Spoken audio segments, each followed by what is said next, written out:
दोस्तों ये देखिए, ये गंधराज का पौधा है और इसमें बस ये फूल जो है कल पूरी तरह से खिल जाएगा और बहुत अच्छी इसकी खुशबू आ रही है।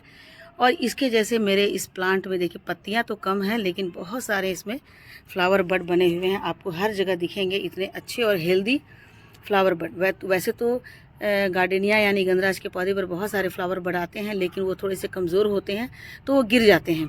अब क्योंकि कई लोगों की भी शिकायत होती है कि उनके गंधराज के पौधे पर बहुत सारी कलियां आती है लेकिन सारी की सारी कलियां गिर जाती है, तो वे कलियां कमज़ोर होती है। लेकिन आप देख रहे हैं कि मेरे गंधराज के पौधे पर इतनी सारी कलियां आई है। इसमें पत्ते तो कम हैं, आपको दिख रहा होगा, देखिए ये पत्ते इसमें कितने कम हैं लेकिन इसमें कितनी सारी कलियां आई हुई है। तो ये इस तरह से मेरे इस गार्डेनिया के प्लांट पर यानी कि गंधराज के प्लांट पर इतनी सारी कलियां कैसे आई है और कैसे मेरा प्लांट इतना हेल्दी है। दोस्तों एक 20-25 दिन पहले मैंने इस पर एक वीडियो बनाई थी, शेयर किया था आपको, और ये बतलाया था कि मार्च में किस तरह से हम गंधराज के पौधे पर ट्रीटमेंट कर सकते हैं, उनकी केयर ले सकते हैं, कौन सा फर्टिलाइज़र डाल सकते हैं जिसके कारण हमारे गंधराज के पौधे अप्रैल से लेकर के अगले अक्टूबर-नवंबर तक लगातार फ्लावरिंग करते रहेंगे। आपने उस वीडियो को नहीं देखा हो तो आप ज़रूर देखिए, वैसे मैं डिस्क्रिप्शन बॉक्स में भी दे दूँगी। तो देखिए उसी का ये रिजल्ट है कि मेरे प्लांट पर इतने सारे फ्लावर बड आए हुए हैं और सारे के सारे फ्लावर बड हेल्दी हैं। आज फिर से मैं दोस्तों, आप लोगों ने नहीं देखा हो, मैं फिर से आज दिखलाऊंगी कि अब इस स्टेज पर जब इतने सारे फ्लावर बड बने हुए हैं तो हमें अपने गार्डेनिया के प्लांट को कैसे ट्रीट करना है, यानी कि उसकी कैसे ट्रीटमेंट करनी है कि वे लगातार इसी तरह से फ्लावरिंग करते रहें। तो चलिए आज देखते हैं कि हम इस पर और क्या ट्रीटमेंट कर देते हैं, क्योंकि जब इतनी सारी कलियां आ गई हो तो अब हमें फिर से इन्हें फर्टिलाइज करना है, यानी इन्हें ऐसी खुराक देना है जिसके कारण इतनी कलियां तो खिलती ही जाएंगी तो इनके अंदर की न्यूट्रिएंट थोड़ी सी कम हो जाएगी। तो अब इन्हें कौन सा हमें न्यूट्रिएंट देना है जिसके कारण लगातार ये खिलते रहें। तो चलिए वीडियो को स्टार्ट करते हैं। तो सबसे पहले दोस्तों देखिए, इनकी गुड़ाई आपको कर लेनी है। और देखिए गुड़ाई करने के बाद आपको दिख रहा होगा कि भीतर की जो मिट्टी है बिल्कुल मॉइस्ट है। देखिए क्यों मॉइस्ट है, क्योंकि इसमें मैंने डाला हुआ है कोकोपीट।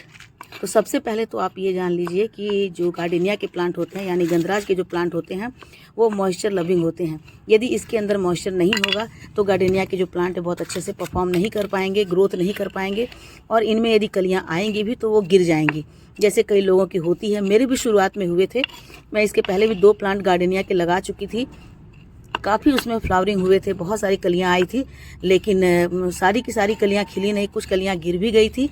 और उसके बाद मैंने उसकी बहुत हार्ड प्रूनिंग कर दी थी, तो उसके कारण वह प्लांट मेरा मर गया, यानी कि सूख गया। तो सबसे पहले तो ये देखना है कि आपको फरवरी मार्च में इनकी प्रूनिंग करनी है। अब तो फरवरी मार्च बीत चुका है, अब अप्रैल आ गया है, लेकिन अभी भी आप अपने गार्डेनिया के प्लांट यानी कि गंधराज के प्लांट की प्रूनिंग नहीं किए हैं तो अभी भी आप इनकी प्रूनिंग कर सकते हैं, क्योंकि अभी भी कोई बहुत देर नहीं हुआ है। अभी से लेकर के इनके ग्रोथ करने का टाइम है और अभी से लेकर के ये लगातार खिलते रहेंगे, तो अभी भी आप इनकी प्रूनिंग कीजिए, लेकिन कभी भी इनकी हार्ड प्रूनिंग मत कीजिए। तो सबसे पहले ट्रिक तो ये है, टिप्स ये है। दूसरी है कि आप इनकी गुड़ाई कर लें। गुड़ाई करने के बाद देखिए मिट्टी कितनी हल्की और मिट्टी कितनी अच्छी है। तो इनकी मिट्टी ऐसी ही होनी चाहिए, क्योंकि इसमें कोकोपीट भी है, इसमें रेत भी है, तो इसके कारण ये मिट्टी कभी भी बहुत ज़्यादा सूखती नहीं है और कभी भी हार्ड नहीं होती है। तो आपको ऐसे ही इनके मिट्टी बनाने हैं कि मिट्टी बहुत ज़्यादा हार्ड नहीं हो। अब इसके बाद क्योंकि आप देख रहे हैं कि इसमें बहुत सारी कलियां आ गई है, तो इनके बहुत सारी कलियों के आने के बाद ये तो खिल जाएंगे, खिलने के बाद प्लांट थोड़ा सा कमज़ोर हो जाएगा। तो अब हमें हर 1 महीने के बाद 15 दिन के बाद इसमें कोई ना कोई फर्टिलाइज़र हमें डालना है, क्योंकि ये हेवी फीडर प्लांट होते हैं। क्योंकि आप देख सकते हैं कि इनकी कलियां कितनी ज़्यादा बड़ी बड़ी होती हैं, और एक बार यदि ये खिल जाते हैं तो कम से कम 10 से 15 दिन तक खिले रहते हैं। 10 दिन तो ज़रूर खिलते हैं, 8-10 दिन ये खिले रहते हैं, अपनी खुशबू बिखेरते रहते हैं। तो इनकी जो बहुत ज़्यादा है ये न्यूट्रिएंट प्लांट से लेते हैं, तो इसलिए इन्हें बहुत हेवी खुराक चाहिए। हेवी खुराक देने के लिए आपको हर 15 दिन पर इसमें कोई ना कोई फर्टिलाइज़र देना है। तो फर्टिलाइज़र कौन सा देना है ये आपके साथ मैं शेयर करती हूँ। तो इस तरह से आपको प्लांट को ऐसे ही बीच में जहाँ पर इनकी जड़ें हैं वहाँ पर जाकर के सारी मिट्टी को सटा देना है, और इनके प्लांट को इस तरह से मिट्टी के किनारे किनारे आपको रिंग सा बना लेना है। अब रिंग बना लेने के बाद आपको क्या करना है, ये देखिए यहाँ पर मेरे पास है, ये है नीम की खली, दिख रहा है आपको। तो नीम की खली देना ज़रूरी क्यों है, क्योंकि एक तो नीम की खली में बहुत सारे न्यूट्रिएंट होते हैं, माइक्रो न्यूट्रिएंट होते हैं, और दूसरी बात ये होती है कि नीम की खली हमारे प्लांट को फंगस से बचाता है, पेस्ट से बचाता है, इंसेक्ट से बचाता है। और ये आप सभी लोग जानते हैं कि जैसे धीरे धीरे सर्दियों के बाद गर्मियाँ आनी शुरू हो जाती है तो प्लांट पर इंसेक्ट या फिर जो पेस्ट हैं या फंगस है वो बहुत ज़्यादा एक्टिव हो जाते हैं। तो उनको ख़त्म करने के लिए, निष्क्रिय बनाने के लिए हमें इसमें नीम की खली डालना ज़रूरी है। तो देखिए दोस्तों, ज़्यादा नहीं, 1 मुट्ठी, क्योंकि ये बहुत ही अच्छे इफ़को का है, तो ये अच्छे ब्रांड का है, तो इसमें बहुत ज़्यादा इफ़ेक्टिव होता है। तो आपको ये लेकर के चारों तरफ इसमें मिट्टी में इस तरह से इसके डाल देना है ताकि ये मिट्टी में मिल सके। अब जो ये तो पहली बात हो गई। दूसरा ये है, इसमें हमें क्या डालना है, ये देखिए पोटाश। ये पोटाश मिल, आप जानते हैं कि पोटाश, और ये बिल्कुल ऑर्गेनिक है, ये मैं कोई केमिकल नहीं डाली हूँ, ऑर्गेनिक है। तो पोटाश क्या होता है कि हमारे प्लांट के जो फ्लावर हैं या फिर उनके जो फ्रूट्स होते हैं उन्हें वो आगे बढ़ने में, उनको ग्रोथ करने में बहुत ज़्यादा हेल्प करता है। तो इसीलिए इस स्टेज पर हमें इन्हें एक बार पोटाश दे देना ज़रूरी है। तो पोटाश की मात्रा कितनी होनी चाहिए वो भी मैं आप लोगों को दिखलाती हूँ। देखिए, एक हाथ से मैं वीडियो बना रही हूँ तो दूसरे हाथ से थोड़ी मुश्किल हो रही है, तो मैं आपको यहाँ पर दिखलाती हूँ कि थोड़े से आप डाल देंगे, ज़्यादा नहीं डालना है आपको, 4-5 दाने ही डाल देना है। ये आपको दिख रहा होगा, देखिए पोटाश की इतनी मात्रा आप ले लेते हैं और चारों तरफ इसको ऐसे डाल देते हैं तो धीरे धीरे ये क्या होता है, मिट्टी में मिल जाते हैं और मिट्टी में मिल करके ये मिट्टी को उतने बहुत ही ज़्यादा फर्टाइल बना देते हैं और बहुत ज़्यादा इन्हें न्यूट्रिएंट और माइक्रो न्यूट्रिएंट दे देते हैं, जिससे हमारे मिट्टी बहुत ही हेल्दी हो जाते हैं। तो हमारे प्लांट को आगे बढ़ कर के ग्रोथ करने में और फ्लावरिंग करने में बहुत ज़्यादा मदद करते हैं। और साथ ही साथ अब हमें एक और काम करना है। वो काम क्या है, क्योंकि आप देख रहे हैं इसमें पत्ते कम हैं, यानी पत्तों से ज़्यादा इसमें फूल हैं, तो ये तो अच्छी बात है, लेकिन पत्ते भी होने चाहिए, क्योंकि पत्ते नहीं रहेंगे तो हमारे प्लांट भोजन कैसे बनाएंगे। इसके लिए हमें इसमें नाइट्रोजन वाला फर्टिलाइज़र भी देना है। तो उसके लिए क्या देना है, आप चाहें तो इसमें चाय की पत्ती दे सकते हैं या फिर इसमें आप वर्मी कंपोस्ट दे सकते हैं। तो मैं देखिए अभी चाय की पत्ती मैं पहले दे चुकी हूँ, तो अभी मैं इसमें 1 मुट्ठी वर्मी कंपोस्ट डाल देती हूँ, क्योंकि वर्मी कंपोस्ट में बहुत अच्छी मात्रा में नाइट्रोजन होते हैं। और इसके बाद मैं इसमें चाय की पत्ती देंगे तो चाय की पत्ती में बहुत भारी मात्रा में नाइट्रोजन होता है। तो इस तरह से जब हम नाइट्रोजन मिट्टी में मिल जाएगा तो मिट्टी हमारी एसिडिक बन जाएगी।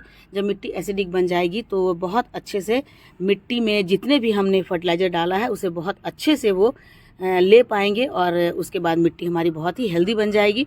जब मिट्टी एसिडिक रहेगी तभी हमारे पौधे इसमें बहुत अच्छे से ग्रोथ करेंगे। 3 चीज़ तो हो गई। अब नेक्स्ट जो चीज़ है वो मैं आपको दिखलाती हूँ। उसके बाद नेक्स्ट जो है, देखिए दोस्तों, ये है एप्सम सॉल्ट। एप्सम सॉल्ट को थोड़ी सी 1 चम्मच, ज़्यादा नहीं, मैं अभी हाथ के अंदाज से ही दूंगी, मैं बहुत ज़्यादा नहीं दूंगी, 1 से आधा चम्मच टीस्पून इसमें डालना ज़रूरी है, क्योंकि एप्सम सॉल्ट में मैग्नीशियम होता है जो प्लांट की जड़ों को भी बहुत हेल्दी रखता है और साथ ही साथ प्लांट को किसी भी तरह के शॉक से बचाता है। तो इसे भी आपको चारों तरफ से दे देना है ताकि हमारी प्लांट की जो जड़ें हैं वो बहुत अच्छे से हेल्दी बन पाए।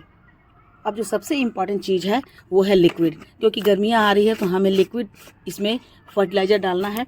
वैसे आप इसमें उसके सॉलिड रूप को भी डालते, ग्रैन्यूल भी डाल सकते हैं, लेकिन मैं ग्रैन्यूल नहीं डालूँगी, क्योंकि हमारे अभी जो समय आ गया है गर्मी का, तो उसमें मैं देखिए सीवीड एक्सट्रैक्ट डालूँगी जो कि लिक्विड फॉर्म में है। लिक्विड फॉर्म में डालने पर ये बहुत ही जल्दी से प्लांट की जड़ों तक चला जाता है और प्लांट की जड़ें इसे भोजन के रूप में ले लेने के बाद पूरे तने को भेज देती है, जिससे कि हमारे प्लांट बहुत ही मजबूत होते हैं।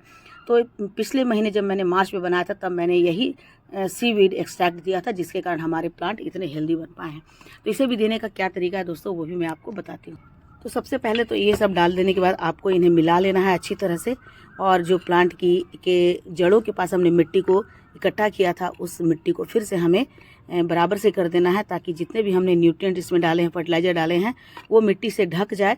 क्योंकि जब मिट्टी से वो ढक जाएंगे तो मिट्टी के अंदर रहेंगे तो धीरे धीरे वो एक्टिवेट होंगे और मिट्टी को और प्लांट की जड़ को बहुत तेज़ी से मजबूत बनाएंगे। और थोड़े से आप इन्हें गुड़ाई भी कर दें ताकि वो अंदर तक मिल सके। थोड़ी सी दोस्तों रोशनी कम हो गई है तो आपको दिख रहा होगा। अब ये देखिए, ये एक्सट्रैक्ट जो है इसे आपको 1 चम्मच डालना है। तो अभी मेरे पास चम्मच नहीं है तो मैं थोड़ा सा अंदाज से ही डाल रही हूँ। आप देख सकते हैं कि मुझे बहुत ज़्यादा नहीं डालना है, बस 1 चम्मच इतना ही डाल देना है। और इतना डालने के बाद इसे घोल करके और हमें प्लांट की जड़ों में डाल देना है, जिससे कि हमारी प्लांट की जड़ें जो है बहुत ही ज़्यादा तेज़ी से मजबूत हो जाएंगी। ये देखिए डाल दिया है। और यही ट्रीटमेंट मैंने 1 महीने पहले भी किया था, जिसके कारण हमारे प्लांट इतने हेल्दी हुए और प्लांट पर ढेर सारी कलियाँ, जो एक भी इसकी कलियाँ गिरी नहीं है। कलियाँ तो आती है लेकिन यदि आप अच्छे से इसकी देखभाल करते हैं तो इसकी एक भी कली नहीं गिरेगी और सारे के सारे जो फ्लावर बड हैं वो बहुत अच्छे से ग्रोथ करके और प्लांट पर वो खिल जाएंगे इसी तरह से। तो दोस्तों ये ट्रीटमेंट करके आप अपने प्लांट को बहुत ही अच्छे से ग्रोथ पर ला सकते हैं और बहुत सारी फ्लावरिंग इसमें हो सकती है। तो ठीक है दोस्तों, ये तो मैंने ट्रीटमेंट बता दिया। ऐसा ही ट्रीटमेंट करके आप भी अपने प्लांट को बहुत हेल्दी रख सकते हैं।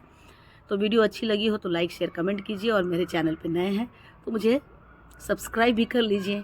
मिलती हूँ अगले वीडियो में एक नई जानकारी के साथ। तब तक मेरे साथ बने रहें और ऐसे ही हेल्दी प्लांट की देखभाल करते रहें। Thank you.